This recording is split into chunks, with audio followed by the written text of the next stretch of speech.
Fala, Squad do Poder, beleza? Estamos aqui para mais um vídeo e dessa vez nós vamos falar sobre ligações iônicas.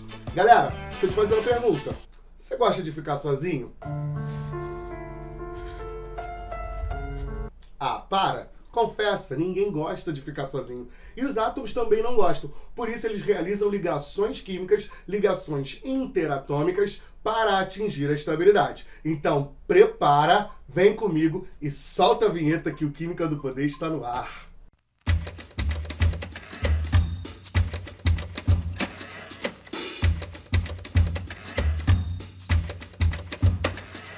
Galera, pensar em ligação iônica é pensar em ligação entre os íons. Lembra que íons são aquelas espécies carregadas eletricamente. Então ela vai ter carga positiva ou carga negativa. Vão ser cátions ou ânions. As ligações iônicas também podem ser chamadas de ligação eletrovalente. Então, se aparecer para você ligação iônica ou ligação eletrovalente, você vai estar sempre pensando na ligação que ocorre a partir da transferência de elétrons. Os elétrons vão sair de um determinado átomo e chegar num outro átomo. Pensa o seguinte, se eu decidir fazer aqui um sorteio no meu canal e o prêmio desse sorteio vai ser uma transferência em dinheiro. Eu sou rica! E aí eu vou entrar lá no aplicativo do meu banco e vou colocar o valor que eu quero transferir e vou colocar também a conta que vai ser favorecida por essa transferência. Então, eu preciso saber exatamente o que está sendo transferido e a quantidade, nesse caso são os elétrons, e eu preciso saber de onde o dinheiro está saindo e aonde ele está chegando. Nesse caso, o átomo que está perdendo elétrons e o átomo que está ganhando elétrons. A transferência de elétrons, ela provoca a formação de íons, provoca a formação de cátions e ânions. Assim, os cátions de carga positiva e os ânions de carga negativa são atraídos um pelo outro. E essa atração eletrostática que vai ser capaz de formar um composto iônico. A ligação iônica ela ocorre normalmente entre metais e ametais ou então entre átomos onde a diferença de eletronegatividade é maior do que 1,7. Eu vou te mostrar aqui um exemplo super clássico, super importante, onde há ocorrência de ligações iônicas. Olha aqui. Considera o átomo de sódio e um átomo de cloro. O sódio tem número atômico 11, então ele vai ser 1s2, 2s2, 2p6, 3s1. O cloro tem número atômico 17, então ele vai ser 1s2, 2s2, 2p6, 3s2, 3p5. O sódio, ele é um metal. E uma característica dos metais é perder elétrons. Então, pensou em metal, pensa em perda de elétrons. Já uma característica dos ametais é ganhar elétrons. Então, lembra que eu falei para você que a ligação iônica acontece com transferência, acontece sempre com uma espécie que perde elétron, e essa espécie vai ser metálica, e uma espécie que ganha elétron, geralmente vai ser um ametal, tá? Pode ser o hidrogênio também, e é importante que você entenda isso. Olha aqui, sódio tem quantos elétrons na camada de valência? 1 elétron. E normalmente quem tem 1, 2 ou 3 elétrons na camada de valência vai ter uma tendência a perder esse elétron. Normalmente eu vou estar falando sempre de um metalzinho. Então o sódio aqui tem uma tendência a perder um elétron. Olha o cloro. Quantos elétrons você vê na camada de valência do cloro?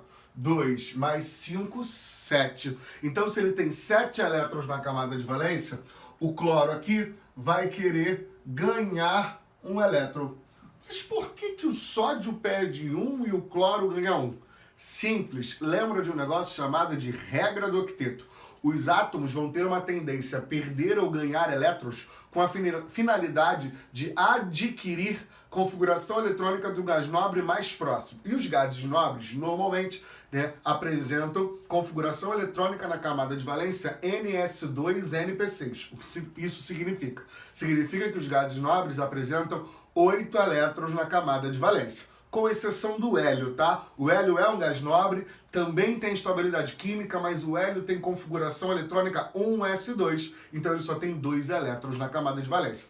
Então, pensando em regra do octeto, você sabe que o sódio tem um elétron na camada de valência. Quem tem um elétron na camada de valência, 2 ou 3, tem uma tendência a perder esse elétron. Por quê? Porque perdendo esse elétron, ele vai ficar com 8 elétrons na camada anterior. Agora, quem tem 5, 6 ou 7, no caso 7 é o caso do cloro, vai ter uma tendência a ganhar elétron para ficar com 8 elétrons nessa camada. Tranquilo? Assim eu quero que você entenda o seguinte. Se eu tenho o sódio e eu tenho o cloro, o sódio tem um elétronzinho na camada de valência e o cloro tem 7 elétronzinhos na camada de valência. A tendência do sódio é perder um elétron enquanto o cloro quer ganhar um elétron. Então rola aqui uma transferência de elétrons do sódio em direção ao cloro. Essa transferência de elétrons é capaz de formar um sódio que apresenta aqui carga positiva. E o cloro que vai apresentar aqui carga negativa.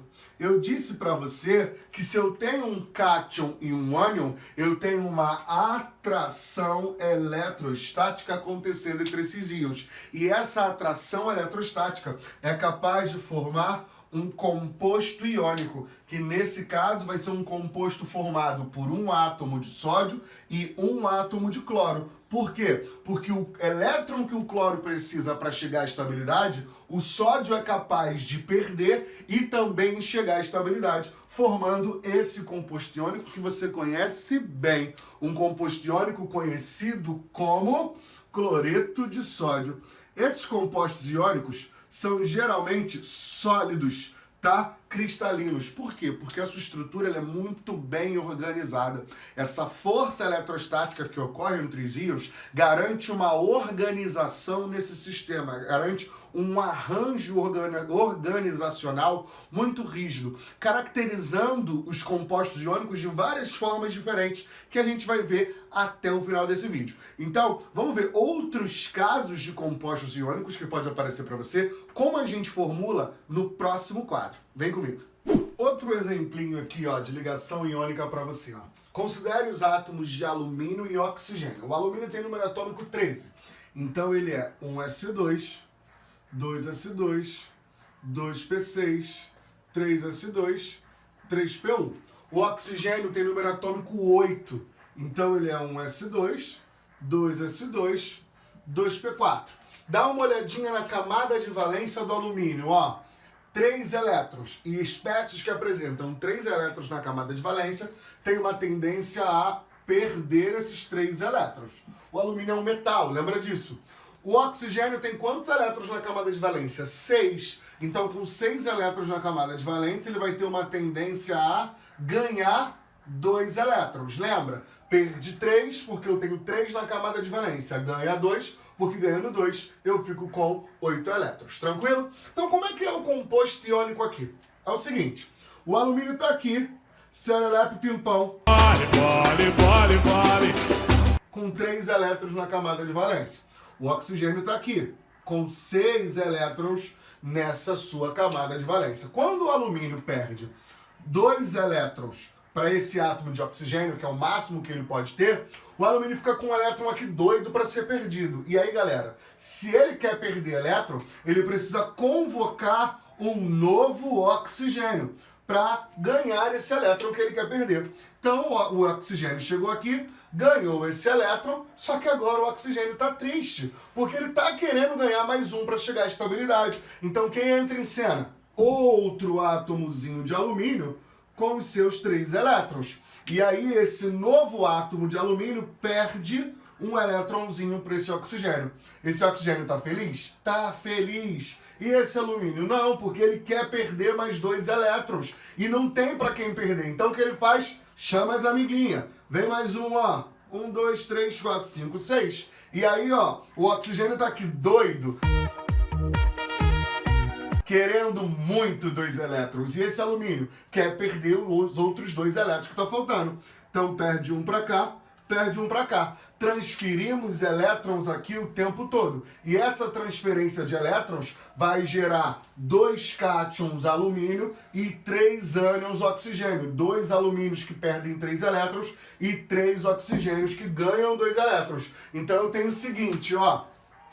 Alumínio mais 3. 2 vezes. Oxigênio menos 2. 3 vezes. Então, quem é o meu composto iônico formado por alumínio e oxigênio? Al2O3.